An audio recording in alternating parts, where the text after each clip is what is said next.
الحمد للہ وحدہ والصلاة والسلام علی من لا نبی بعدہ اما بعد فاعوذ باللہ من الشیطان الرجیم بسم اللہ الرحمن الرحیم ویسألونک عن الروح قل الروح من امر ربی۔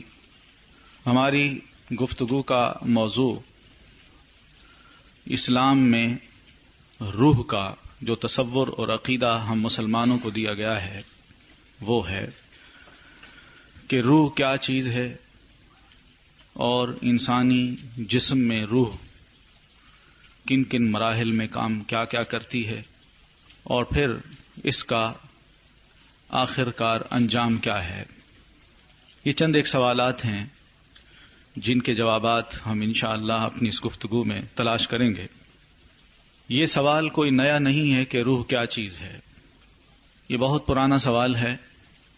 اللہ کے رسول علیہ الصلاۃ والتسلیم کی آمد سے قبل دنیا میں ہم مختلف عقائد اور مذاہب کا مطالعہ کرتے ہیں تو ان کے ہاں بھی روح کا جو تصور اور عقیدہ پایا جاتا ہے وہ بھی اس قابل ہے کہ اس کا مطالعہ کیا جائے، اور اس کے ساتھ ساتھ ہمارے دین نے روح کے بارے میں جو باتیں کی ہیں ہم اس کو بھی سمجھیں۔ یہ بات حقیقت ہے کہ اسلام کی آمد سے قبل روح کی حقیقت کے بارے میں لوگوں کو قطعاً کوئی علم نہیں تھا اور نہ آج علم ہے۔ وہ چیزیں جو انسان کی عقل سے ماوراء ہیں ان چیزوں کو اللہ تعالی نے اپنے پاس رکھا ہے، اس کا علم کسی انسان کو نہیں دیا، لیکن توہمات کی بنیاد پہ، شک کی بنیاد پہ روح کے بارے میں عجیب و غریب اعتقادات لوگوں نے بنا لیے تھے۔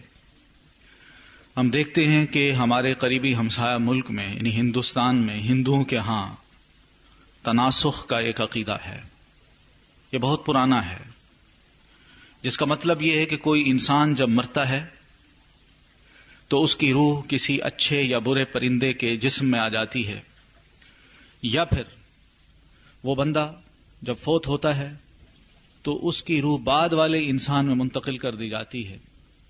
تو اس طرح تناسخ اور آواگان کا جو عقیدہ ہے وہ ان کے درمیان عام ہے۔ یہی چیز اہل مصر کے ہاں بھی پائی جاتی تھی کہ وہ بھی یہ سمجھتے تھے کہ انسان جب فوت ہوتا ہے تو اس کی روح کروان نام کا ایک پرندہ ہے ان کے ہاں، اس کے جسم میں آ جاتی ہے، اور یہ پرندہ میت کے گھر والوں کے پاس یا میت کے گھر کے ارد گرد منڈلاتا رہتا ہے اور اس کی روح بے چینی کا اظہار کرتی رہتی ہے جب تک گھر والے میت کی طرف سے کوئی قربانی نہ دیں، کوئی صدقہ نہ کریں یا کسی بت کے نام کوئی چڑھاوا نہ چڑھائیں، اس کی روح پرندے کے جسم میں بے چین رہتی ہے۔ یہی وہ بات تھی جو اہل کتاب بھی نہ سمجھ سکے، یہودی اور عیسائی، تو انہوں نے نبی علیہ الصلاۃ والتسلیم سے یہ سوال کیا کہ اللہ کے رسول روح کیا چیز ہے، یا انہوں نے کیا یا کرایا۔ تو نبی علیہ الصلاۃ والتسلیم بھی اس کا اگر جواب دیتے ہیں تو یہی فرماتے ہیں قل الروح من امر ربی، کہ اللہ کے رسول آپ یہ فرما دیجئے کہ روح جو ہے یہ میرے رب کا حکم ہے، یعنی میرے رب کے حکم سے یہ روح کسی بھی انسان کے جسم میں آ جاتی ہے اور کسی بھی انسان کے جسم سے اللہ کے حکم سے نکل جاتی ہے۔ یہ ایک ایسی چیز ہے جس کو انسان نہ ہاتھ سے محسوس کر سکتا ہے، نہ آنکھ سے دیکھ سکتا ہے، نہ اس کا وجود کوئی ایسی چیز ہے کہ جس کو کوئی جگہ مل سکے۔ یہ روح ایک لطیف جسم ہے اور اللہ نے جب سے اس کو پیدا کیا ہے یہ اسی حالت میں ہی ہے، یعنی اس معاملے میں اس طرح کہ مثلا ہم جب عالم بالا میں یعنی اس دنیا میں آنے سے قبل جہاں تمام انسانوں کی روحیں موجود تھیں تو اللہ نے اس روح کو جو بنایا تھا وہی روح اب بھی ہمارے جسم میں ڈال دی۔ یہی روح جب جسم سے نکل جائے گی تو یہ اپنے مقام پہ پہنچے گی، اس میں کوئی تبدیلی نہیں آتی، کہ ایک روح کو اللہ تعالیٰ دوسرے جسم میں ڈال دے یا دوسرے جسم کی روح چھین کے ایک تیسرے جسم میں ڈال دے. روح وہی ہے اور اسی روح کے تحت اسی روح میں یہ حیولہ انسان کا جو وجود ہے وہ بنایا گیا ہے، اور یہی وجود جب ختم ہو جائے گا تو اسی روح کو اللہ تعالیٰ ایک اور وجود دے دے گا. روح باقی رہتی ہے. یہ بھی نہیں ہو سکتا کہ ایک انسان کی روح اللہ کسی جانور کے جسم میں ڈال دے، پرندے کے جسم میں ڈال دے، یا کسی پرندے اور جانور کی روح اللہ تبارک و تعالیٰ کسی انسان کے جسم میں ڈال دے. اس روح کو بقا ہے، جسم کو فنا ہے. یہ روح جو ہے اس کی مختلف سٹیجز ہم انسان خود دیکھتے ہیں. دنیا میں جب ہم آئے تو اس دنیا میں آنے سے قبل ہماری روح موجود تھی ایک پہلی دنیا میں، اور اب یہاں موجود ہیں. جب یہاں سے آگے جائیں گے تو اب تیسری دنیا میں یہ روح چلی جائے گی. لہذا تسلسل کے ساتھ اس کو بقا تو حاصل ہے، لیکن ہر سٹیج میں جب یہ روح داخل ہوتی ہے تو اس روح کا تعلق پچھلے سٹیج سے نہیں ہوتا. وہ اس طرح کہ آج ہم دنیا میں بیٹھے ہیں، ہمیں کوئی علم نہیں کہ ماں کے پیٹ میں یا اس سے پہلے کہ ہم کیا تھے، کہاں تھے، ہمیں کوئی علم نہیں ہے، اور نہ ہی یہ علم تھا کہ ہم آگے کہاں جانے والے ہیں. اس لیے کہ اس روح میں اللہ تبارک و تعالی نے وہ عقل، وہ جسم جو اس وقت ہمیں بخش رکھا ہے اللہ نے نہیں دی تھی. اس لیے اس عالم میں جو یہاں دنیا میں آنے سے قبل ہماری روح تھی اس کا تعلق اس دنیا سے نہیں تھا. اب یہاں ہم پہنچ گئے، ہمیں کوئی علم نہیں کہ ہم پہلے کیا تھے، اس لیے کہ اس وقت ہمارے پاس عقل نہیں تھی، جسم نہیں تھا، صرف روح تھی. اللہ نے اس دنیا میں اس کو وجود بخشا، یعنی جسم ہمیں عطا کیا، اس میں یہ روح ڈال دی. پھر یہی روح جب ختم ہو کے، یعنی دنیا سے یہ وجود، انسان کا وجود جب ختم ہو کے دوسرے عالم میں پہنچے گا تو وہاں پہنچ کر بھی اس کا تعلق اس عالم سے نہیں ہوگا، اس کا تعلق اسی عالم سے ہوگا. لیکن چونکہ انسان کو یہاں اللہ عقل دیتا ہے، جسم دیتا ہے، تو لہذا اس عالم میں پہنچ کے اس انسان کو یہ ضرور محسوس ہوگا کہ میں نے دنیا میں جو کام کیے ہیں اس کا ایک ایسے عالم میں مجھے ریوارڈ دیا جا رہا ہے. تو اس دنیا میں رہنے کے بعد آدمی کا تعلق نہ پچھلی دنیا سے رہتا ہے نہ اگلی دنیا سے. اسی طرح جب یہ وجود ختم ہوگا تو یہ روح تیسری دنیا میں جب جائے گی، عالم برزخ میں، تو اس کا تعلق اس دنیا سے نہیں ہوگا. اسی وجہ سے اللہ تعالیٰ نے یہ بات ارشاد فرمائی، قل الروح من امر ربی. اللہ کے رسول آپ دنیا والوں کو یہ فرما دیجئے کہ روح میرے رب کے حکم میں سے ہے. اس کا حکم ہوگا تو روح کسی وجود میں آ جائے گی، اس کا حکم ہوگا تو یہ روح کسی وجود سے نکل جائے گی. لیکن یہ بھی حقیقت ہے کہ جس عالم میں یہ روح ہو وہ واپس پلٹ کے بھی نہیں جا سکتی. یہ بھی اللہ تعالیٰ نے ایک فیصلہ کر رکھا ہے. یعنی یہ نہیں ہو سکتا کہ جو انسان اس دنیا میں اب موجود ہے اس کی یہ خواہش ہو کہ میں پچھلے عالم میں جانا چاہتا ہوں، یہ نہیں ہوگا. نہیں اسی طرح جو بندہ یہاں سے مر کے اگلے عالم میں پہنچے گا اس کی بھی یہی خواہش ہوگی کہ میں دنیا میں جانا چاہتا ہوں، لیکن یہ نہیں ہو سکتا. قرآن مجید کی سورہ السجدہ میں اللہ تعالیٰ نے ان مجرموں کا، گناہگاروں کا ذکر کیا ہے جن کی بداعمالیاں ان کو آخرت میں دوزخ کی طرف دھکیل کے لے جائیں گی.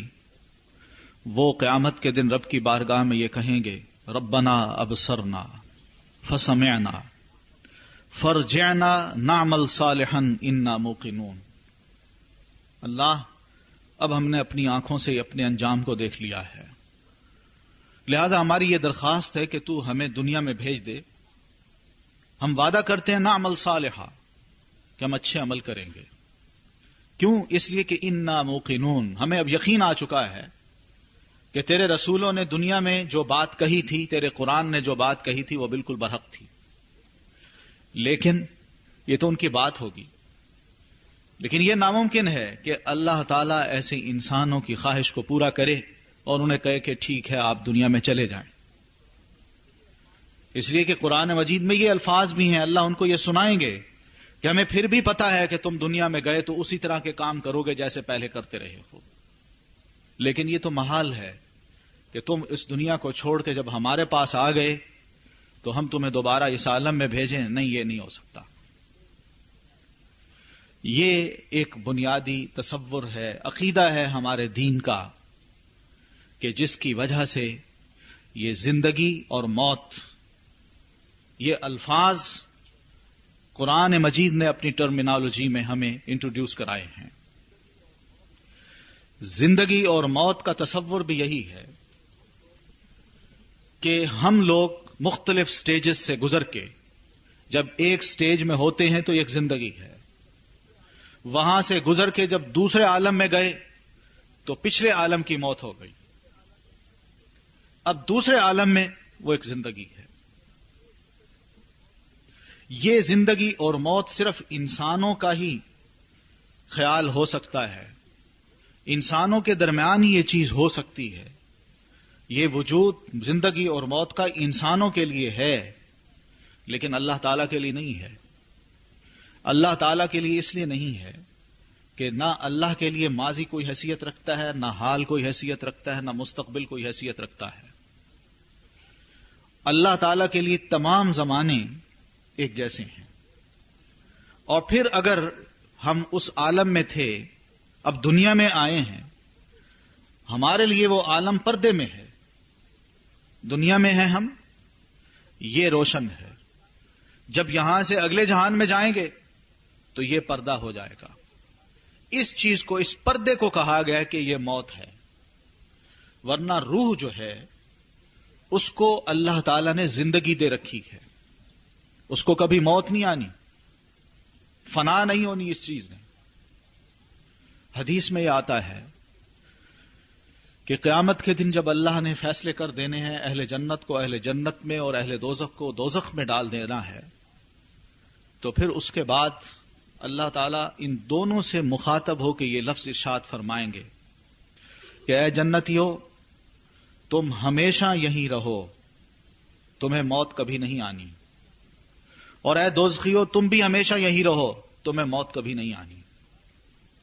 لیکن یہ الفاظ جب اللہ فرمائیں گے، اس سے قبل یہی موت جو ہے، موت جو ہمارے لیے موت ہے، اس کو مینڈے کی شکل میں ان دونوں کے سامنے لائیں گے. اہل جنت بھی دیکھ رہے ہوں گے، اہل دوزخ بھی دیکھ رہے ہوں گے. مینڈے کی شکل میں اس کو اونچے مقام پہ لایا جائے گا اور اس کو ذبح کیا جائے گا، اور سب دیکھ رہے ہوں گے کہ موت ذبح ہو رہی ہے. جب موت ذبح ہو جائے گی، اس موقع پہ اللہ فرمائیں گے جنتیوں، تمہارے لیے کوئی موت نہیں، تم نے ہمیشہ یہی رہنا ہے. اور دوزخیوں، تمہارے لیے کوئی موت نہیں، تم نے ہمیشہ یہی رہنا ہے. تو یہ ایک بنیادی عقیدہ ہے جو دین ہمیں دیتا ہے. یہ بالکل اس طرح آپ سمجھیے کہ اللہ تعالیٰ کے لیے زندگی اور موت جو انسانوں پر وارد ہوتی ہے کوئی حیثیت نہیں رکھتی.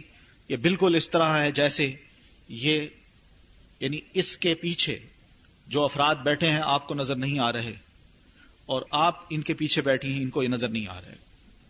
یہ ایک پردہ ہے. لیکن جو سامنے بیٹھنے والا ہے وہ دونوں طرف دیکھ رہا ہے. اللہ تعالیٰ کی ذات بالکل اس طرح ہے کہ اس کے سامنے حال بھی ہے، ماضی بھی ہے، مستقبل بھی ہے. اس کے لیے کوئی پردہ نہیں ہے. پردہ ہمارے لیے ہو جاتا ہے جس کو ہم سمجھ بیٹھتے ہیں کہ یہ موت آ گئی یا زندگی مل گئی. ایک بات تو یہ ہے کہ جس کا جواب قرآن مجید نے یہ دیا، قل الروح من امر ربی، یہ امر ربی ہے. یعنی اللہ کا حکم ہو تو کسی وجود میں حرکت آ جاتی ہے، اللہ کا حکم نہ ہو تو وجود بے حرکت بے حس پڑا رہتا ہے. انسان کو جب موت آتی ہے ہم خود دیکھتے ہیں کہ اس کا جسم بے حس و حرکت پڑا رہتا ہے، اس کا دل کام نہیں کر رہا ہوتا، اس کا دوران خون رک جاتا ہے، اس کی آنکھیں ایک جگہ ٹک جاتی ہیں، اس کے کان سماعت نہیں کر سکتے، وہ بول نہیں سکتا، سب کچھ کہہ دیا جاتا ہے کہ یہ بندہ فوت ہو گیا ہے، روح نکل گئی۔ یہ ایک موت کی کیفیت ہے۔ کوئی بھی انسان جو زندہ ہے اس دنیا میں، اس کو جب موت آتی ہے تو اس کا جسم بے حس و حرکت ہو جاتا ہے، اور پھر اس کے بعد اس کو ڈکلیئر کر کے یہ فوت ہو گیا ہے، دفن کر دیا جاتا ہے۔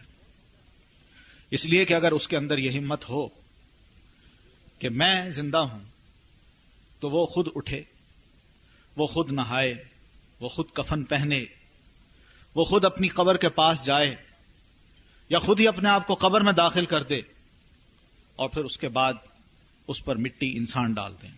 یہ کوئی انسان نہیں کرتا۔ کسی زندہ کو دفنانا، انسان کا اپنا ضمیر یہ محسوس کرتا ہے کہ میں بہت بڑا جرم کر رہا ہوں، میں قاتل بن جاؤں گا کسی زندہ انسان کو اگر درگور کر دوں، لیکن اس کو اس یقین کے ساتھ دفناتا ہے کہ یہ فوت ہو گیا ہے، اس کے اندر اب روح نہیں ہے، لہذا یہ مردہ قرار دیا گیا ہے اور اس کی قبر یہ ہے، اس کو یہاں دفنایا جائے گا۔ جب دفنا دیا جاتا ہے تو اس کا مطلب یہی ہے کہ وہ اب دوسرے عالم میں پہنچ گیا، اب دنیا میں نہیں ہے۔ دوسری بات یہ ہے کہ ہم لوگ اکثر و بیشتر یہ سوال بھی کرتے ہیں کہ ہمیں جب نیند آتی ہے، سو رہے ہوتے ہیں، تو نبی علیہ الصلاۃ والتسلیم نے ہماری اس نیند کو فرمایا ہے النوم اخو الموت، نیند موت کی بہن ہے۔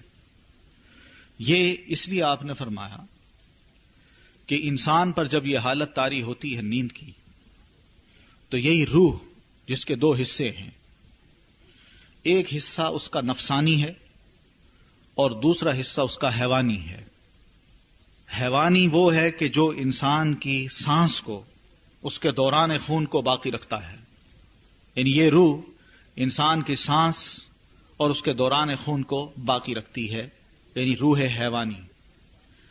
اور روح نفسانی یہ ہے کہ آدمی جب سو جاتا ہے، روح حیوانی تو اس کے اندر رہتی ہے، لیکن روح نفسانی جو ہے اس کو خواب میں کہیں سے کہیں لے جاتی ہے، اور آدمی کسی ایسے مقام پہ بھی پہنچ جاتا ہے جہاں اس کو بے حد خوشی ہو رہی ہوتی ہے، یا کسی ایسے مقام پہ بھی پہنچ جاتا ہے جہاں اس کو بے حد اذیت ہو رہی ہوتی ہے۔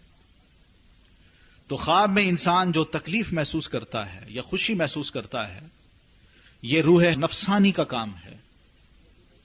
یہی روح اس کو کہیں سے کہیں لے جاتی ہے، اور پھر جب انسان جاگتا ہے تو یہی روح واپس پلٹ آتی ہے۔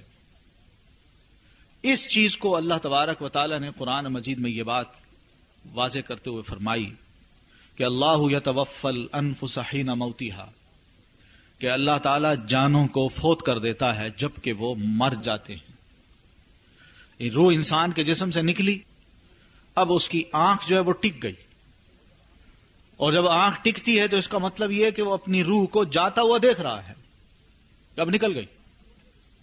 اس لیے نبی علیہ الصلاۃ والتسلیم فرماتے ہیں کہ جب آدمی کی روح نکل جائے تو اس کی آنکھ اپنی اس روح کو فالو کرتی ہے، اس کو دیکھتی ہے۔ تو اللہ کے رسول فرماتے ہیں جب بندے کی روح نکل جائے تو اس کی آنکھ جب کہیں ٹکنے لگے تو اس کی آنکھ کو بند کر دو۔ وہ روح نکل گئی، آنکھ بند کر دو۔ تو ایک تو یہ روح ہے جو کہ خواب میں انسان اپنے وجود میں یوں محسوس کرتا ہے کہ اس کا وجود روح حیوانی کے ساتھ حرکت میں ہے، خون دوڑ رہا ہے، دل دھڑک رہا ہے، لیکن عقل، دماغ اور حرکات یہ کام نہیں کر رہے۔ اس وجہ سے اس نیند کو کہا گیا ہے کہ جس طرح نیند میں انسان بے حس و حرکت ہو جاتا ہے، اسی طرح موت میں بھی انسان بے حس اور بے حرکت ہو جاتا ہے۔ اس بنیاد پہ کہا گیا کہ نیند موت کی بہن ہے۔ لیکن اللہ تعالیٰ آگے فرماتے ہیں میں اگر چاہوں تو پھر اس روح کو واپس کر دوں نیند کے عالم میں، چاہوں تو روک لوں۔ جس کا دوسرا مطلب یہ ہے کہ آدمی جب فوت ہوتا ہے تو وہ اس وقت فوت ہوتا ہے جبکہ روح نفسانی تو نکل گئی، روح حیوانی اس کے پاس ہے، اور روح نفسانی کو اللہ یہ کہہ دے واپس نہیں جانا تو آدمی فوت ہو گیا، سوئے سوئے فوت ہو گیا۔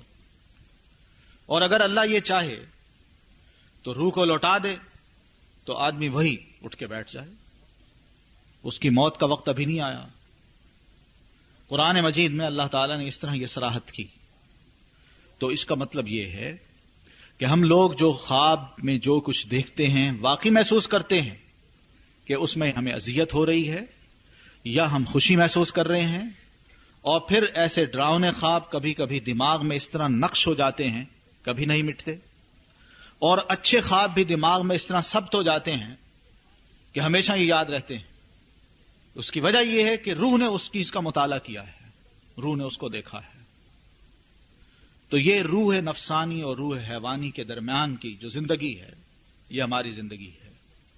روح نفسانی کو اللہ لے لے تو انسان پر موت آ جاتی ہے، یا روح حیوانی کو لے لے تب بھی انسان کو موت آ جاتی ہے۔ تو یہ ہے روح کے بارے میں ہمارے اسلام کا ایک مختصر سا تجزیہ، اور بالکل واضح سے تصورات ہیں، عقائد ہیں جو اللہ تعالیٰ نے ہم مسلمانوں کو دیے ہیں۔ اسی وجہ سے قرآن مجید نے ان لوگوں کو یا ان ہستیوں کو جن کے بارے میں اہل مکہ، مشرکین مکہ یا دنیا کے دوسرے مذاہب کے لوگ یہ تصور رکھتے تھے کہ روحیں واپس لوٹتی ہیں، واپس آتی ہیں، اس تصور کو قرآن مجید نے بھی اور نبی علیہ الصلاۃ والتسلیم نے بھی رد کیا، اس کو نہیں مانا، اور صاف کہا کہ اس عالم سے، دنیا سے اگر روح چلی جاتی ہے تو یہ واپس نہیں لوٹ سکتی۔ عالم برزخ میں اب چلی گئی، نہ ہی اب کسی کو اختیار ہے کہ وہ اس روح کو واپس لائے، اس لیے کہ اللہ نے اجل مسمى یعنی مقررہ وقت جو ہے جو انسان کا لکھا ہوا تھا، اس وقت تک تو یہ روح اس جسم میں باقی رکھی، اب اس نے اس کو لے لیا ہے، اب یہ واپس نہیں آئے گی۔ یہ بات جب قرآن مجید نے کہی تو اس سے جو شرک کے یا مشرکانہ جو عقائد تھے ان کو جڑ سے اللہ تعالی نے اکھیڑا، کاٹ دیا اور صاف کہہ دیا، کیونکہ اگر اس عقیدے کو باقی رکھا جاتا ہے تو پھر اللہ تبارک و تعالی کی اپنی ذات، اس کی حیثیت کچھ نہیں رہتی کہ ایک روح جس کا تصور ماضی سے بھی جوڑ دیا جائے، حال سے بھی جوڑ دیا جائے اور مستقبل سے بھی جوڑ دیا جائے، اور اس کے لیے باور کر لیا جائے کہ یہ ماضی کو بھی جانتی ہے، مستقبل کو بھی جانتی ہے، تو یہ تو گویا کہ اللہ تبارک و تعالی کی اپنی جو ذات ہے، اس کے جو ٹائٹلز ہیں وہ دوسرے کو دینے والی بات ہے۔ اس لیے اللہ نے اپنی ذات کو عالم الغیب والشہادہ یہ کہہ کے متعارف کرایا ہے کہ میں غیب کو بھی جاننے والا ہوں، یعنی جو ماضی میں تھا یا مستقبل میں جو پیش آئے گا، ان تمام کو میں جاننے والا ہوں، اور جو موجود ہے، اس وقت بھی موجود ہے انسانوں کے سامنے، اللہ اس کو بھی جانتا ہے۔ یہ ایک بہت بڑی بات ہے کہ اگر بندہ اس کو سمجھ لے، مسلمان خاص طور پر اس کو سمجھ لے، تو اس کو یہ اندازہ ہو سکتا ہے کہ غیر مسلموں کے جو عقائد ہیں ان میں خرابیاں کہاں کہاں ہیں، وہ کیوں شرک میں گرفتار ہوتے ہیں، ان کے نزدیک دو خداؤں کا یا زیادہ خداؤں کا تصور کیوں آتا ہے، وہ کیوں ان پہ اعتقاد رکھتے ہیں۔ اور اسی وجہ سے قرآن مجید نے وحدانیت کا جو تصور ہمیں دیا ہے، عقیدہ، کہ قل هو اللہ احد اللہ الصمد لم یلد ولم یولد ولم یکن لہ کفوا احد، یہ ہر قسم کے عقیدے سے برتر اور بالاتر ہے۔ یہ ہمارے ہاں بھی بعض اوقات ایسی چیزیں دیکھنے میں آتی ہیں کہ لوگ یہ سمجھتے ہیں کہ شاید روحیں واپس لوٹتی ہیں، کوئی فوت ہو جائے تو اس کی روح واپس لوٹتی ہے۔ یہ بالکل ایسے تصورات ہیں، اگر ہم اس بارڈر سے ذرا کراس کر کے آگے چلے جائیں تو وہاں پر بھی یہ تصورات ملتے ہیں۔ تو ان کے ہاں جو عقائد ہیں وہی عقائد اگر ہم رکھ لیں تو کوئی فرق نہیں رہتا، لیکن حقیقت یہ ہے کہ اللہ تبارک و تعالی جس انسان کو فوت کرتا ہے اس کی روح کو ہمیشہ کے لیے لے لیتا ہے۔ آگے جو اس نے کرنا ہے یہ اس کا اپنا فیصلہ ہے، وہ کب اس روح کو دوبارہ وجود میں لے آتا ہے۔ اب حدیث میں مثلا اس قسم کی وضاحتیں ہیں کہ نبی علیہ الصلاۃ والتسلیم فرماتے ہیں، نیک آدمی جب فوت ہوتا ہے تو اللہ کے فرشتے اس کے پاس آتے ہیں، ان کے پاس ایک خوشبودار رومال ہوتا ہے، اس کے پاس آتے ہیں اور اس کو یہ کہتے ہیں کہ اے پاک روح اس جسم سے نکل آؤ، آ جاؤ ہمارے پاس.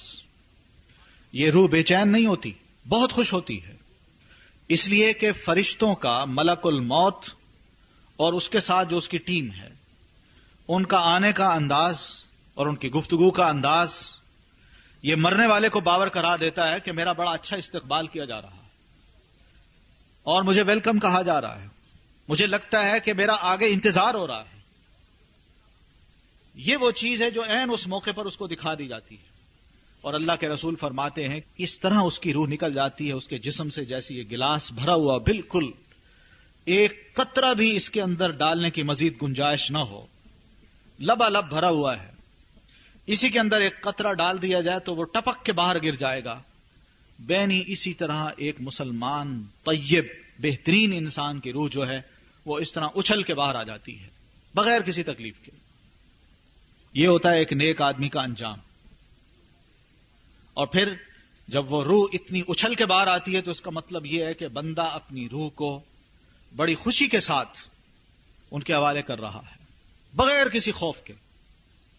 یہ وہ چیز ہے جس کو ہم بار بار پڑھتے ہیں، لا خوف علیہم ولا هم یحزنون، کہ ایسے لوگوں کے لیے کوئی خوف نہیں، نہ مستقبل کا نہ حال کا، بلکہ اپنے مستقبل کو دیکھ کے بڑا خوش ہوتے ہیں کہ یہ وہ مقام ہے.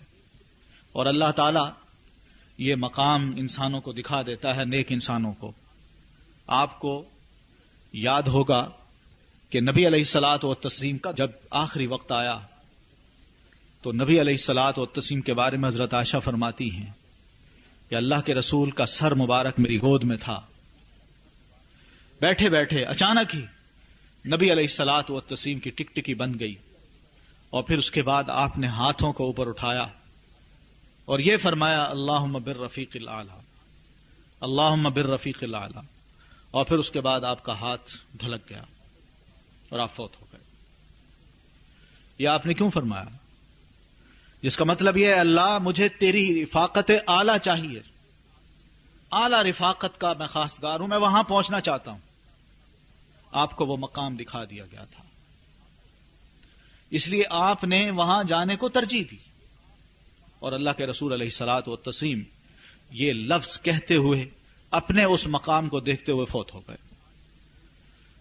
ہماری تاریخ میں بھی بہت سے اچھے اچھے لوگ، اکثر و بیشتر آپ نے بھی سنا ہوگا، نیک لوگ جب فوت ہوتے ہیں تو اللہ تعالیٰ ان کو یہ نصیب کرتا ہے کہ مرنے سے قبل وہ یا تو کلمہ شہادت پڑھ رہے ہوتے ہیں یا سجدے میں ہوتے ہیں یا ایک اچھی حالت میں ہوتے ہیں کہ ان کا انجام اللہ تبارک و تعالیٰ بہت ہی اچھا کر دیتے ہیں. اسی وجہ سے اللہ کے رسول نے ہمیں ایک دعا سکھائی ہے کہ ہم مسلمان ہر وقت یہ دعا پڑھا کریں، اللہم احسن عاقبتنا فی الامور کلیہا، اے اللہ ہر معاملے میں ہمارا انجام بہترین فرما. یہ نبی علیہ الصلاۃ والتسلیم کی دعا ہوتی تھی کہ انسان کا انجام بہتر سے بہتر ہو. کوئی پتہ نہیں کہ آدمی ساری زندگی نیکیاں کرتا رہے اور آخر وقت میں کوئی ایسا غلط کام کر رہا ہو کہ عین اس موقع پر موت آ جائے. اس لیے نبی علیہ الصلاۃ والتسلیم اس دعا کو بارہا پڑھا کرتے تھے، ہر وقت اللہ تعالیٰ سے مانگا کرتے تھے. تو ایسے انسان کی روح کو فرشتے اوپر لے جاتے ہیں اور پھر وہاں پہ راستے میں ہی اس کی خوشبو اتنی پھیل جاتی ہے کہ ہر آنے جانے والا فرشتہ اس روح کو لے جانے والے فرشتوں کو کہتا ہے کہ کتنی مبارک روح ہے، یہ کون ہے؟ تو فرشتے جواب دیتے ہیں یہ فلاں ہے، فلاں کا بیٹا ہے. نام لیتے ہیں، باپ کا بھی نام لیتے ہیں. یعنی اس اعتبار سے بھی دیکھا جائے کہ باپ کا نام اس لیے لیتے ہیں کہ باپ بڑا مبارک انسان تھا جس نے اپنی اولاد کی اس طرح تربیت کی، کہ اس کی اس طرح تربیت کر کے آج اس کو یہ مقام نصیب ہوا کہ ہم اس کی روح کو اعلی علیین میں لے کے جا رہے ہیں. تو اوپر جب جاتی ہے دروازہ کھلتا ہے تو اللہ تبارک و تعالیٰ کے ہاں اس کو یہ خوشخبری سنا دی جاتی ہے کہ تم معاف کیے گئے انسان ہو، تمہارے اعمال کو ہم نے قبول کیا، لہذا تمہیں ہم ذرا جنت کی سیر کراتے ہیں. یہ بالکل اس طرح ہے جیسے ہمارے ملک میں باہر کا کوئی بادشاہ آ جائے، صدر آ جائے تو میٹنگز تو ایک دو ہو گئیں، لیکن اس کے بعد اس کو مختلف مقامات کی، اچھے مقامات کی سیر کرائی جاتی ہے. یہی کچھ وہاں ہوتا ہے. اس کو سیر کرائی جاتی ہے اور پھر اس کے بعد اس کی روح واپس جسم میں لائی جاتی ہے، اور قبر میں اس سے سوال جواب کرنے کے بعد اس کو اس کا مقام دکھا دیا جاتا ہے کہ تمہارا یہ مقام ہے، لیکن یہ مقام تمہیں ابھی نہیں ملے گا، یہ قیامت کے دن ملے گا. بس یہ اس کو دیکھتے رہو تم. تو اس اعتبار سے اس روح کو، اس جسم کو ایک خوشی محسوس ہوتی ہے، اور اس کی قبر جنت کے باغوں میں سے ایک باغ بن جاتی ہے. ابھی اس کو اس کا مقام دکھایا جاتا ہے، لیکن وہ اجر جو ہے اس کے اعمال کا وہ نہیں دیا جا رہا، وہ وہاں ملے گا، قیامت کے دن ملے گا. بہنی اسی طرح ایک بری روح کو جب فرشتے آ کے قبض کرتے ہیں تو ان کے آنے کا انداز، ان کے بولنے کا انداز کچھ اس طرح ہوتا ہے کہ وہ میت جو ہے، مرنے والا، وہ گھبرا رہا ہوتا ہے، اور اس کی روح کو جب یہ کہتے ہیں او ناپاک روح اپنے جسم سے نکل آؤ، یہ انداز گفتگو اس کو کپ کپاسا دیتا ہے. اس کی روح بجائے نکلنے کے جسم کے اندر بھاگتی ہے اور جگہ نہیں پاتی، جان نہیں دینا چاہتی کہ میں یہاں سے نکلوں، اس لیے کہ مجھے تو بڑے برے مقام پہ لے جائیں گے. لیکن اللہ کے رسول فرماتے ہیں کہ اس کی روح بہرحال بھاگ کے کہاں جا سکتی ہے. یہی فرشتے اس کی روح کو نکالتے ہیں. کیسے نکالتے ہیں؟ یہ بھی نبی علیہ الصلوۃ والتسلیم نے اس کی وضاحت یوں فرمائی. یہ عالم الغیب کی باتیں ہیں، اور یہ باتیں سوائے نبی کے کوئی اور نہیں بتا سکتا. یہ ذرا ذہن میں رکھیے گا. آج تک انسان چاہے جتنا بھی غیب کی باتوں کو کھرچنے اور کریدنے میں لگا ہوا ہے، حقیقت تک وہ نہیں پہنچ سکا اور نہ پہنچ سکتا ہے. اس لیے کہ اس کی سوچ، اس کی نظر، اس کا دماغ اس مقام تک پہنچ ہی نہیں سکتا کہ جس چیز کو اللہ تبارک و تعالی نے پیدا کر دیا. روح کے بارے میں ہو سکتا ہے ہم یہ سوال کریں اگر یہ وجود ہے تو ہمیں نظر کیوں نہیں آتا. بہت سی ایسی چیزیں جن کا وجود ہے ہم مانتے ہیں لیکن ہمیں نظر نہیں آتی. ہوا ہے، ہوا یہ آپ کے ارد گرد ہے، ہم مانتے ہیں کہ ہوا ہے لیکن ہماری آنکھوں کو یہ نظر نہیں آتی. بہت سی ایسی چیزیں، فرشتے ہیں، جن ہیں، اور بھی وَمَا يَعْلَمُ جُنُودَ رَبِّكَ إِلَّا هُوَ، یعنی ہمارے ارد گرد معلوم نہیں کتنے اللہ کے لشکر ہیں کہ جن کو ہم نہیں جانتے سوائے اللہ تعالیٰ کے اور کوئی نہیں جان سکتا. تو اس کی روح کو اللہ کے رسول فرماتے ہیں کہ اس طرح وہ باہر نکالتے ہیں جیسے ایک کانٹے کا پوری شاخ ہو، کانٹے دار، اور اس کے ارد گرد کپاس کو لپیٹ دیا جائے اور پھر اس کپاس کو گیلا کر دیا جائے، پھر ان کانٹوں کو اس کپاس کے اندر سے نکالا جائے. آپ فرماتے ہیں اسی طرح اس کی روح کو باہر نکالا جاتا ہے. اتنی اذیت سے وہ اپنی روح کو ان فرشتوں کے حوالے کرتا ہے، اور پھر اس کے بعد اس کے مقام اور مرتبے کا تعین یوں ہوتا ہے کہ بدبودار کپڑے میں اس کو لپیٹ کے اوپر لے جاتے ہیں. ہر طرف بدبو ہی بدبو. ہر آنے جانے والا فرشتہ کہتا ہے یہ کون سی خبیث روح ہے، کون ہے یہ؟ تو وہ فرشتے بھی جواب دیتے ہیں یہ فلاں ہے اور فلاں کا بیٹا ہے. یہاں بھی باپ کا ایک تعین ہو جاتا ہے کہ باپ نے کیا کیا. آگے اوپر جاتی ہے یہ روح، دروازہ نہیں کھلتا، رحمت کے دروازے بند، وہیں سے اس کو پھینک دیا جاتا ہے. اور پھر اسی طرح قبر میں جب سوال اور جواب میں وہ ناکام رہتا ہے، پھر اس کے بعد اس کو اس کا مقام دکھا دیا جاتا ہے کہ یہ تمہارا انجام ہے، اب اس کی اذیت بھگتو. یہ بھی انجام دکھایا جا رہا ہے لیکن اذیت قیامت کے دن اس کو دی جائے گی. تو اللہ کے رسول علیہ الصلوۃ والتسلیم نے یہ جو باتیں کی ہیں یہ بھی بالکل اسی سوال کی طرح ہیں کہ روح کیا چیز ہے. جواب اللہ نے یہ دیا قُلِ الرُّوحُ مِنْ أَمْرِ رَبِّي، کہ آپ یہ فرمائیے روح جو ہے میرے رب کے حکم سے ہے. اب یہ رب کے حکم کو جاننے کی خواہش جو انسان کے اندر ہے، یہ ایسی خواہش ہے جس کو کبھی بھی پورا نہیں کیا جا سکتا، اور نہ اللہ کرنا چاہتا ہے، اور نہ ہی یہ ہو سکتی ہے. اس کی وجہ یہ ہے کہ اللہ فرماتے ہیں یہ میرا ایک حکم ہوتا ہے. میں جب کہتا ہوں کہ روح ہو جا اس جسم کے اندر اور اس کے اندر حرکت ہو جائے تو ہو جاتی ہے. اگر یہ بھی اختیار انسان کو دے دیا جاتا کہ وہ روحوں کو بنائے اور پیدا کر دے، تو انسان اللہ کو منہ چڑھاتا کہ تم نے نہیں دی اولاد، دیکھو میں نے خود پیدا کر دی، تم کون سے خدا بنے بیٹھے ہو؟ اس لیے ہماری شریعت میں متبنہ یعنی کسی بچے کو اڈاپٹ کرنا اور اس کو اپنا بیٹا بنا دینا اور یہی کہنا کہ یہ میرا بیٹا ہے، اس کو غلط قرار دیا گیا ہے۔ اور یہ کہا گیا قرآن مجید میں کہ ادعوہم لآبائہم، جس بچے کو کوئی باپ اڈاپٹ کر رہا ہے اس کے لیے ناجائز ہے کہ وہ ہو تو کسی اور کا بیٹا اس کو اڈاپٹ کر کے کہے کہ میں اس کا باپ ہوں۔ اللہ نے مسلمانوں سے یہ فرمایا کہ تم اس کا جو اصل باپ ہے اس کے نام سے اس کو پکارو۔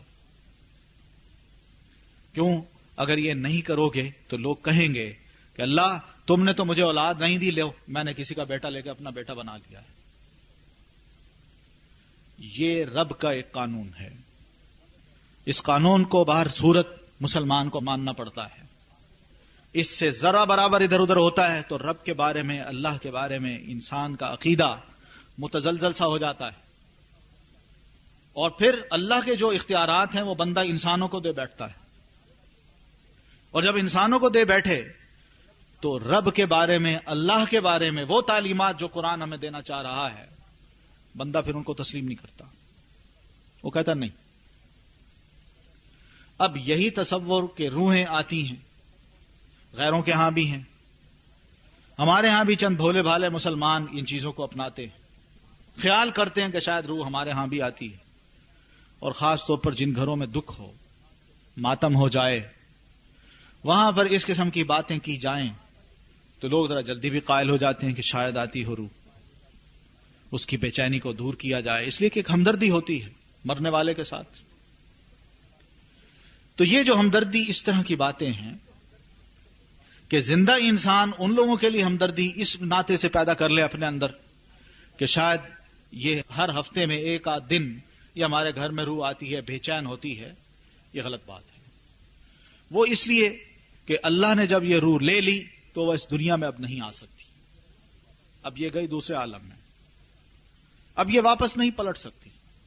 اگر یہ واپس پلٹتی ہوتی تو پھر وجود میں بھی آ جاتی، جسم میں بھی آ جاتی، اور جب جسم میں آ جاتی تو پھر انسان با اختیار بن جاتا کہ ہر روح کو جب چاہے اپنے پاس بلا لے اور جب چاہے اس مردہ لاش کو قبر میں نہ دفنائے، اپنے گھر میں رکھ لے، تاکہ یہ کل کو روح اس کے اندر آئے تو یہ کھڑا ہو کے ہمارے پاس آ جائے۔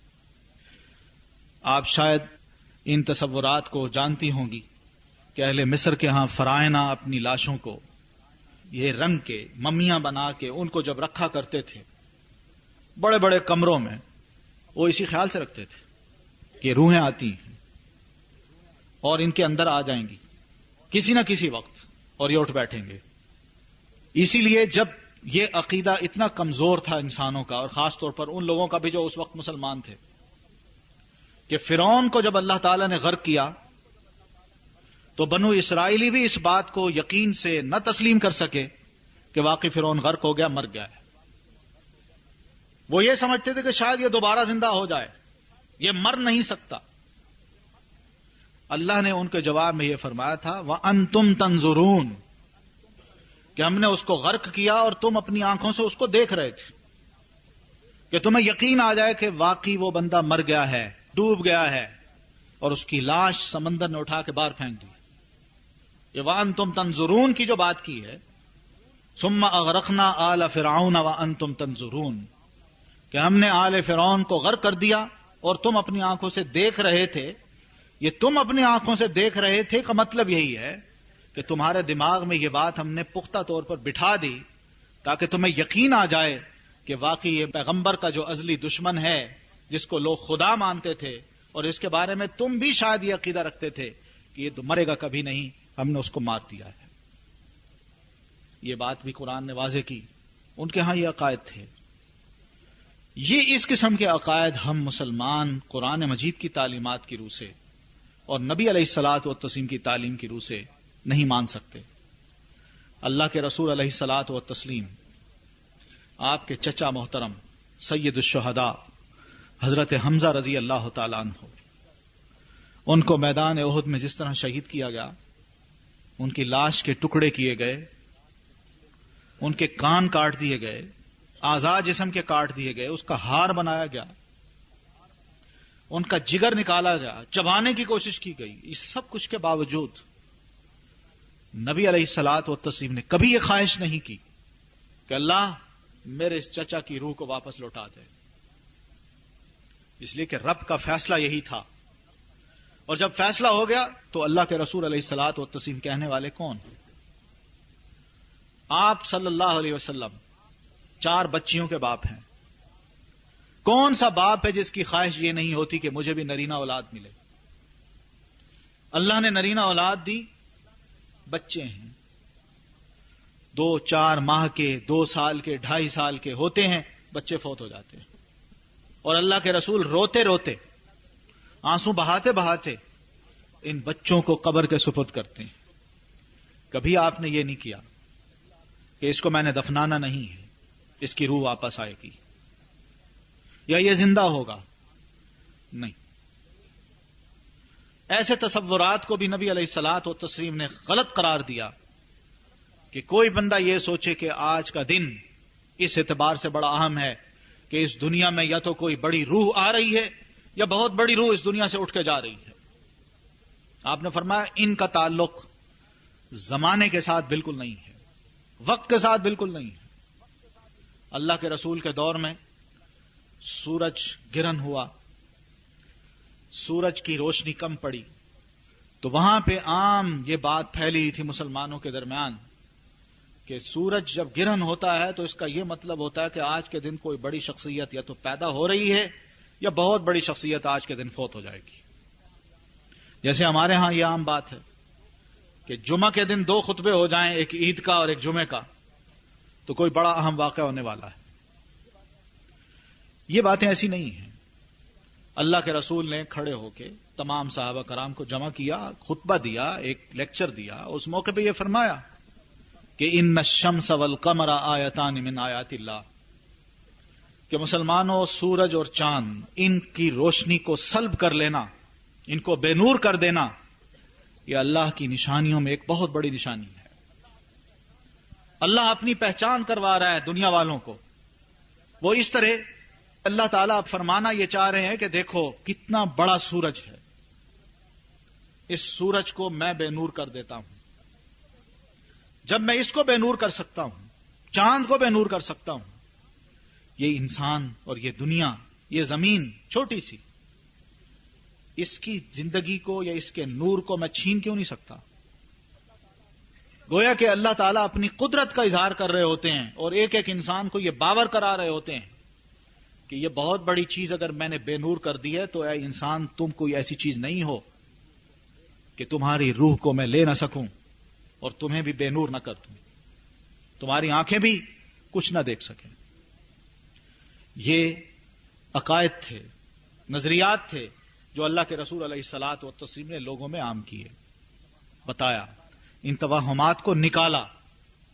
نبی علیہ الصلاۃ والتسلیم کے دور میں ایک دفعہ عید جمعہ کے دن آئی، اس موقع پہ ایک مسئلہ بتایا ان کو، اور یہ نہیں فرمایا کہ آج کے دن خدا نخواستہ کوئی بڑا واقعہ ہونے والا ہے، بلکہ آپ نے یہ فرمایا تو بڑا مبارک دن ہے کہ اللہ نے ایک دن کو ہمارے لیے 2 خوشیاں بنا دیا، ایک عید کی خوشی، ایک جمعہ کے دن کی خوشی۔ اور پھر آپ نے یہ بھی فرمایا کہ دیکھو ایک دن میں 2 خطبے جو ہیں یہ نہیں ہو سکتے، یعنی ایک عید کا خطبہ ہو اور ایک جمعے کا خطبہ ہو۔ آپ فرماتے ہیں اس کے لیے میں امت کو اجازت دیتا ہوں کہ وہ چاہے تو جمعہ کا خطبہ سننے کی بجائے ظہر کی نماز پڑھ لے، جس طرح عام ظہر کی نماز پڑھی جاتی ہے، اور اگر چاہے تو جمعہ کا خطبہ پڑھ لے، اختیار دے دیا آپ نے۔ لیکن آپ نے جب یہ مسئلہ فرمایا تو ساتھ یہ فرما دیا انا مجمعون، کہ ہم خود جمعہ پڑھیں گے۔ اجازت دی آپ نے، لیکن آپ نے یہ فرمایا کہ میں جمعہ پڑھوں گا، جمعہ کا خطبہ بھی دوں گا۔ یہ ایک مسئلہ تھا جو اس طرح آپ نے واضح کیا. وہ وہم یا توہمات جو مسلمانوں کے ذہنوں میں کسی بھی طریقے سے آ سکتے تھے، اللہ کے رسول علیہ الصلاۃ والتسلیم نے ان کو نکالا، باور کرا دیا کہ ایک دن اور رات کا آنا جانا یہ اللہ تبارک و تعالیٰ کے قدرت کی نشانیوں میں ایک نشانی ہے. اس کا انسانی زندگی کے ساتھ یا انسان کی زندگی میں جو اہمیت ہوتی ہے یا خدا نخواستہ کوئی نقصانات اس کو آتے ہیں، ان کے ساتھ ان کا کوئی تعلق نہیں. اصل میں انسان کے اپنے اعمال ہی ہوتے ہیں جو انسان کو اس مقام پہ لے جاتے ہیں. یہ آپ نے باور کرایا.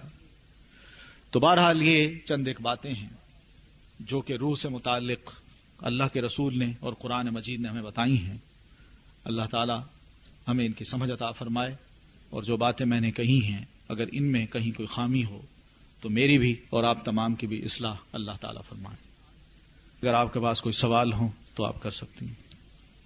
سوال ہے، میرے ایک جاننے والے ہیں، ان کے والد کی وفات ہو گئی ہے، لیکن ایک دن اس نے اپنے والد کے حلیے جیسا شخص سفید لباس میں ملبوس بظاہر دیکھا، اور ایسا 2-3 مرتبہ اس نے دیکھا.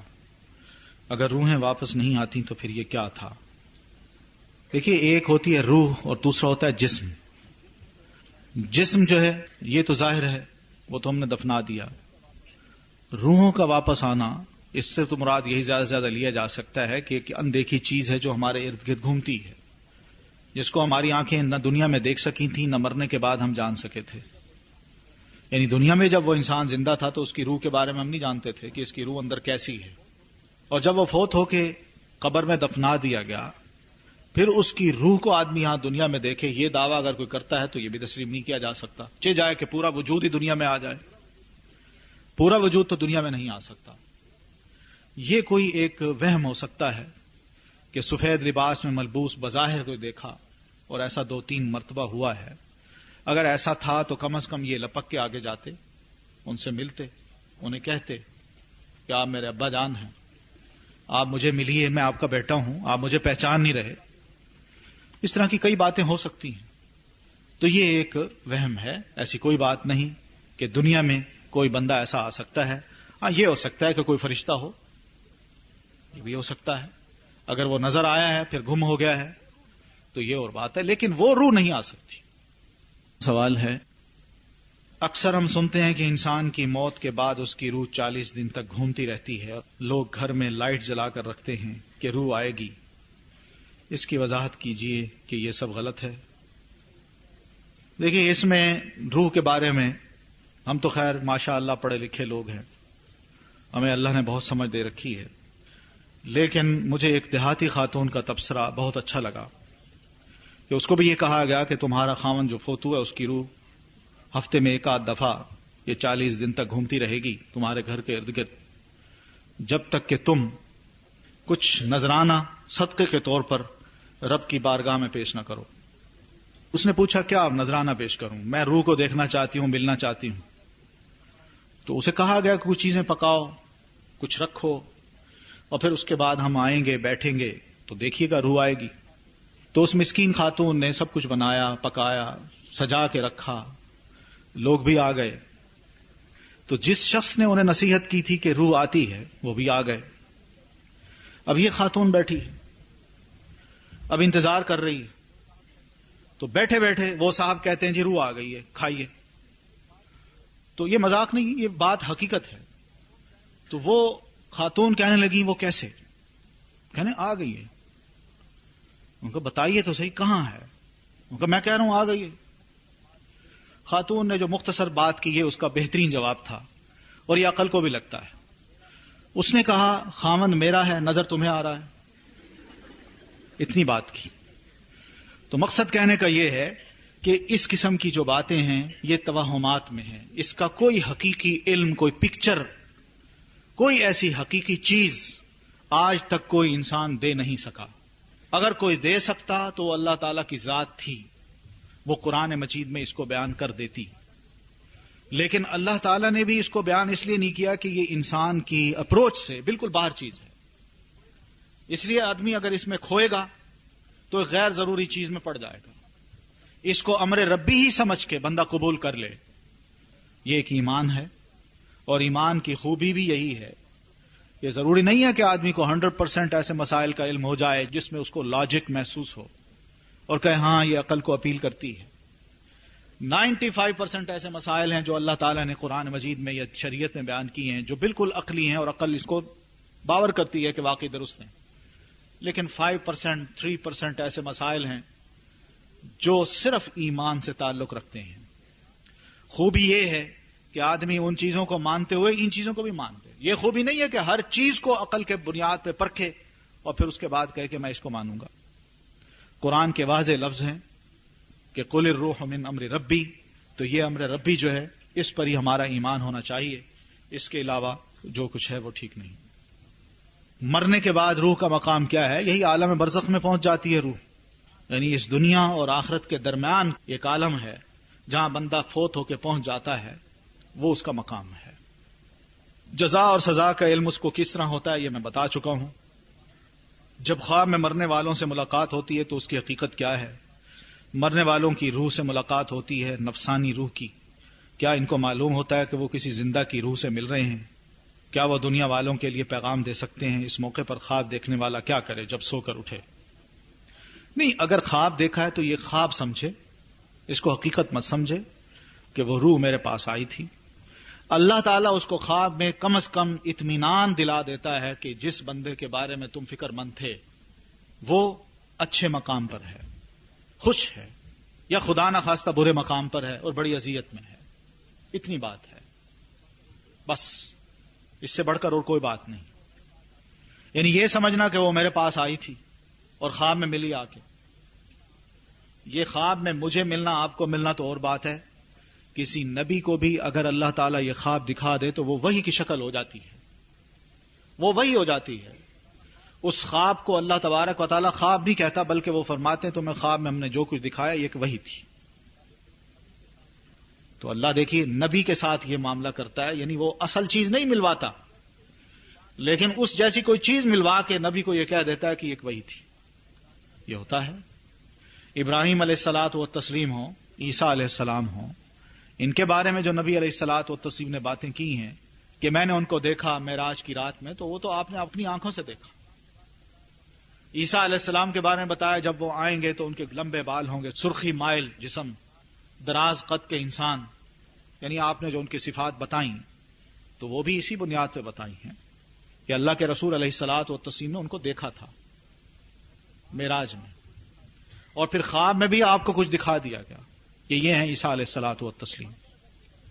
لیکن اس سے بڑھ کر اگر کوئی بندہ یہ کہے کہ وہ روح میرے پاس آئی، میں نے اس کو دیکھا، یہ خواب ہے.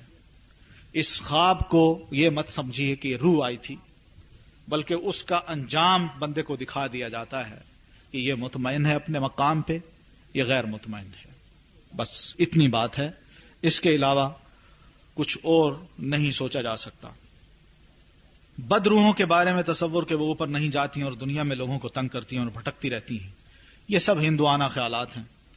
ہمارے مسلمانوں کے درمیان نہ کوئی قرآن نے ایسی بات کی ہے نہ رسول نے ایسی بات کی ہے. بد روح سے مراد اگر آپ جن لیتے ہیں تو یہ ٹھیک ہے، جن بد روح ہو سکتی ہے. اس کو بری روح اس لیے کہتے ہیں کہ یہ کام ہی برے کرواتا ہے، اکساتا ہے، شرارتیں کرتا ہے اور انسانوں کو تنگ کرتا ہے. یہ کوئی روح نہیں ہے انسان کی. کوئی برا انسان فوت ہو گیا اور اس کی روح جب عالم برزخ میں چلی گئی تو وہاں سے وہ واپس آ جاتی ہے اور گھومتی رہتی ہے، ایسی کوئی بات نہیں. اللہ نے اگر اس کو گھمانا تھا تو مارتے نہ، بلکہ اس کو تو مار کے سزا دے دی کہ تمہارا یہ مقام ہے، اس کو بتا دیا اس کا انجام. بد روح سے مراد عام طور پر ہمارے ہاں جن لیے جاتے ہیں، وہ جن جو کہ انسانوں کو تنگ کرتے ہیں، اور خاص طور پر خواتین کو. یہ حقیقت ہے. اور پھر اس میں یہ بھی ہوتا ہے کہ یہ عامل قسم کے جو لوگ ہیں نا، عامل قسم کے، یہ جس علاقے میں رہیں وہاں یہ مسائل پیدا ہوتے ہیں. تو یہ ایک بات ہے، ورنہ جہاں یہ چیز نہیں ہے، عامل نہیں ہے، وہاں آرام سے انسان رہ رہے ہوتے ہیں. ایک ایسا عمل کہ جس سے کسی عزیز یا ویسے ہی کسی کی روح کو ملوایا جاتا ہے اور روح حاضر ہوتی ہے، اس سے بات ہوتی ہے. کچھ لوگ باقاعدہ اس پر یقین کرتے ہیں، ان کا کہنا ہے کہ ہم نے خود روح سے ملاقات کی. نہیں، یہ وہ روح نہیں ہے. یہ وہی روح جو بد روح کی بات آپ نے کی تھی، یہ وہ روح ہوتی ہے.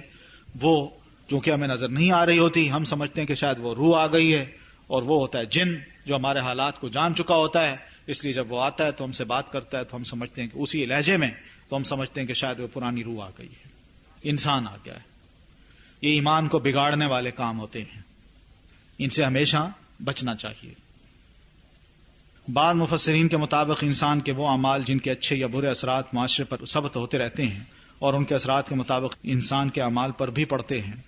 اس طرح اگر ایک شخص اچھا تھا مگر اس نے کوئی ایسے کام بھی کیے کہ جن کے برے اثرات نے اس کے اعمال کو ضائع کر دیا، اور آخرت میں وہ ان اثرات کی وجہ سے ان انعامات سے محروم ہو سکتا ہے، اور اس طرح کوئی یہ انسان اپنے کچھ اعمال کی بدولت اچھا مقام پا سکتا ہے، تو پھر موت کے وقت جو مقام دکھا دیا گیا تھا کیا وہ تبدیل ہو جائے گی؟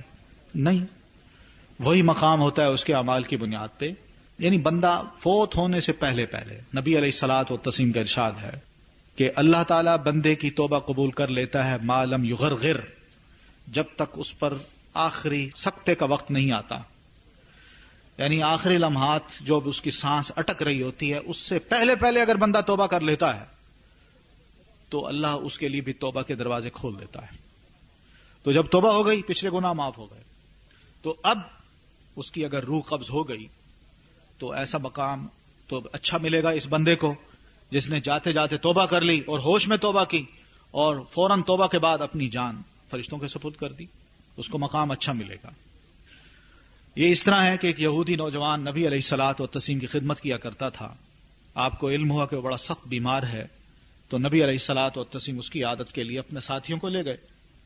آپ جب وہاں تشریف لے گئے تو اس کو دیکھا وہ واقعی سخت اذیت میں ہے، ابھی وہ اس پر سختہ طاری نہیں ہوا، عالم نزع طاری نہیں ہوا، کہ اللہ کے رسول علیہ الصلوۃ والتسلیم نے آگے بڑھ کے فرمایا کہ قل لا الہ الا اللہ محمد الرسول اللہ، کہ لڑکے یہ کلمہ پڑھ لو۔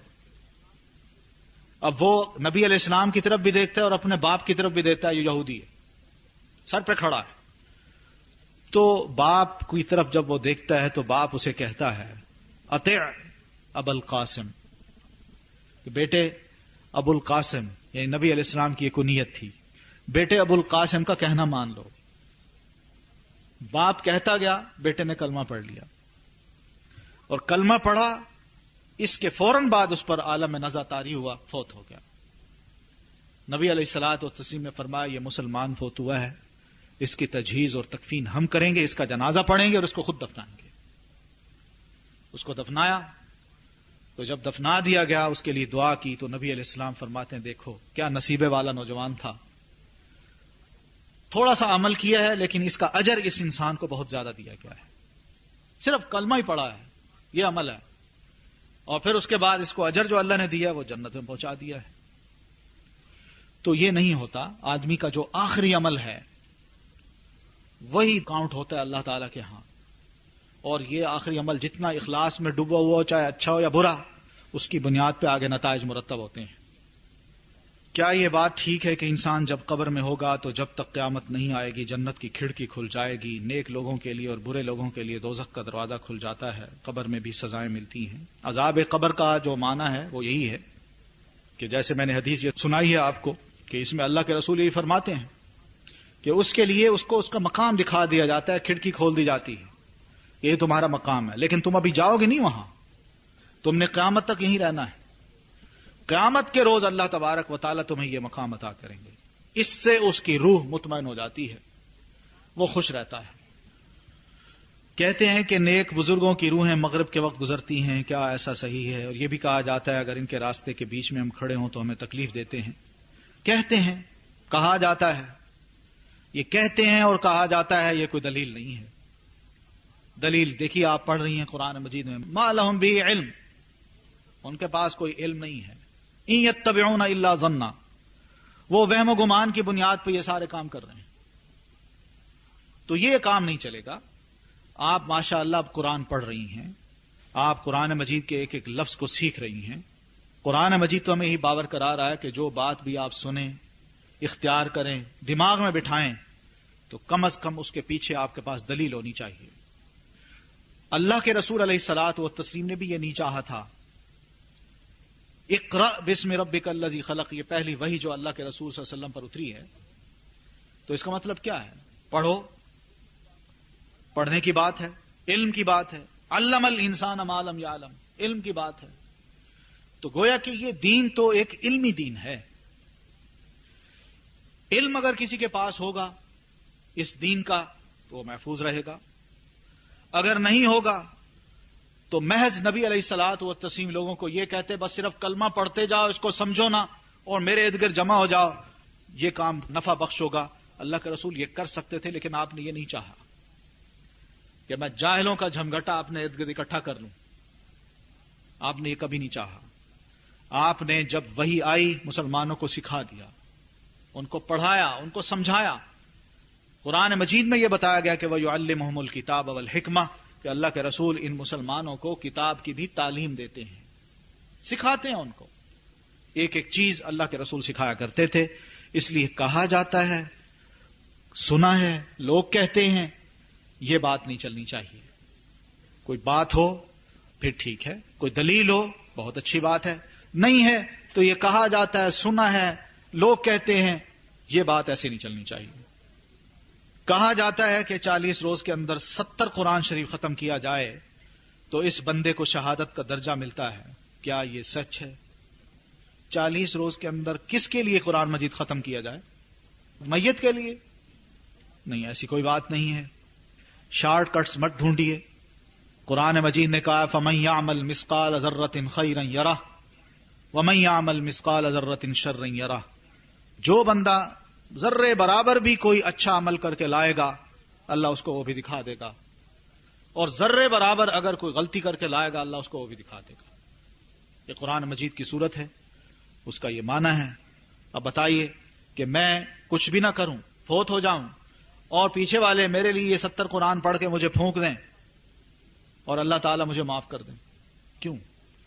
اگر اس قسم کی باتیں ہیں تو سنیے، یہی عقائد کرسچینٹی کے ہیں.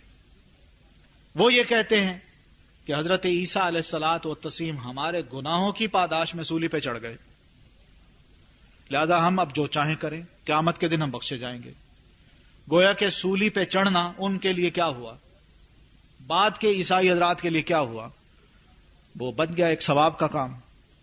میں جو چاہوں کروں، اللہ مجھ سے نہیں پوچھے گا، اس لیے کہ وہ سولے پہ چڑھ گئے. قرآن نے کہا لا تزر وازرۃ وزر اخری، کوئی بندہ جو اپنا گناہ کا بوجھ اٹھا کے لائے گا کوئی دوسرے اس کے گناہوں کے بوجھ کو نہیں اٹھا سکے گا. ہر بندے نے اپنا بوجھ اٹھانا ہے، دوسرا نہیں اٹھائے گا. یہ واضح سے الفاظ ہیں. تو بہرحال یہ پھر جمعرات کی روح کی بات آئی ہے. زیادہ لوگوں کا سوال ہے کہ جو رشتہ دار وفات پا چکے ہیں اگر وہ خواب میں آئے ہیں تو اس کی حقیقت کیا ہے؟ ٹھیک ہے، خواب میں آتے ہیں اچھے، اگر آپ محسوس کرتے ہیں کہ وہ خوش ہیں تو آپ یقین کیجئے کہ اللہ تعالی نے ان کو اچھا مقام دے رکھا ہے. اور اگر خدا نخواستہ کوئی بری حالت میں ہے تو پھر یہ بھی سمجھنا چاہیے کہ وہ تکلیف میں ہیں، تو اس کے لیے آپ زیادہ سے زیادہ دعا کیجئے.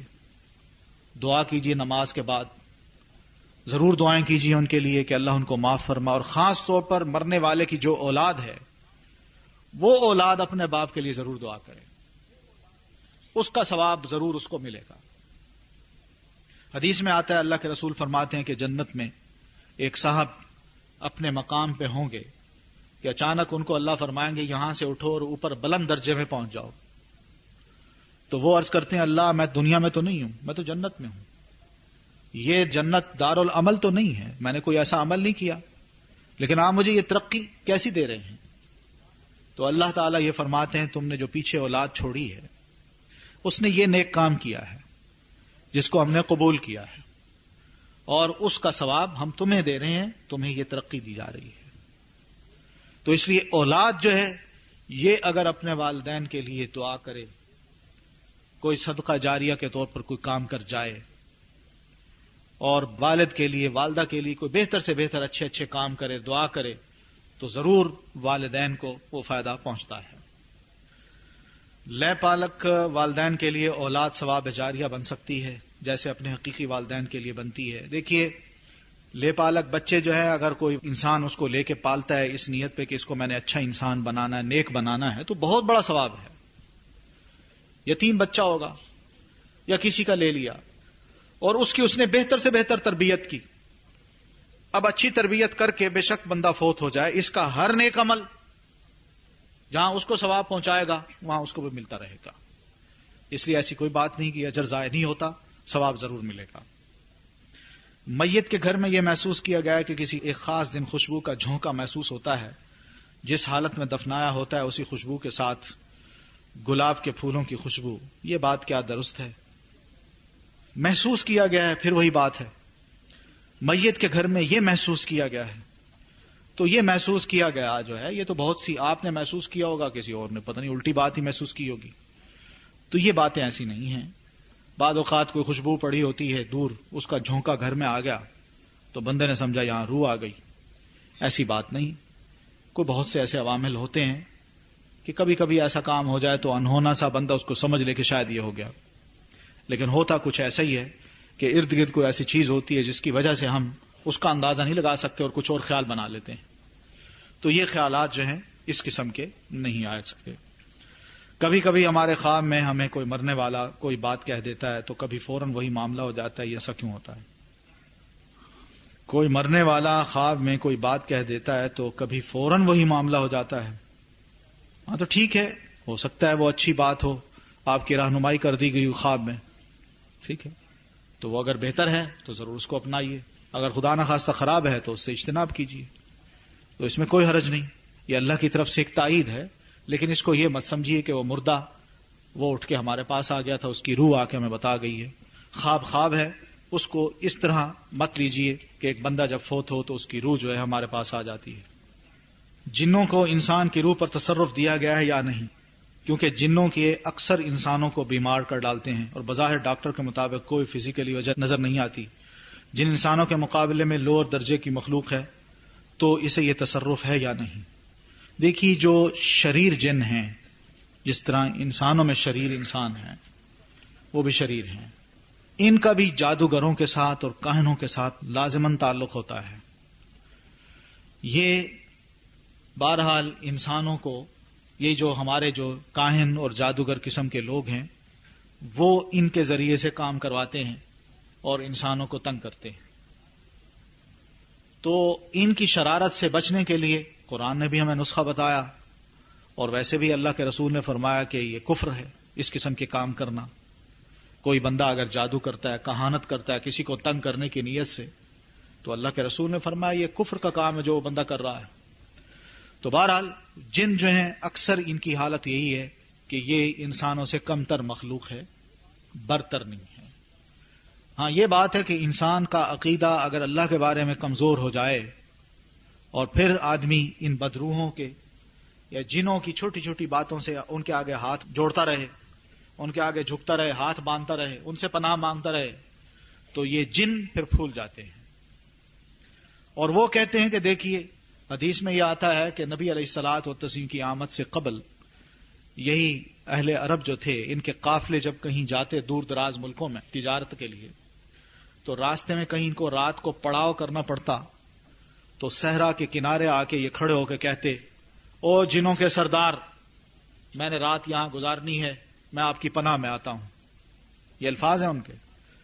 تو اس موقع پہ جنوں کا سردار جو ہے وہ پھول جاتا ہے. وہ اس طرح پھولتا ہے، وہ کہتا ہے جن تو مجھے سردار مانتے ہیں لیکن مجھ سے برتر مخلوق جو ہے اس نے بھی مجھے سردار مان لیا ہے. وہ پھول جاتا ہے. قرآن ان کی اس حالت کے بارے میں کہتا ہے فزادوہم رہقا، کہ یہی انسان اس قسم کے کلمے بول کے ان جنوں کو پھلا دیا کرتے تھے. وہ پھر سوار ہو جاتے ہیں. کم تر مخلوق برتر مخلوق پر سوار ہو جاتی ہے محض اس کو تنگ کرنے کے لیے.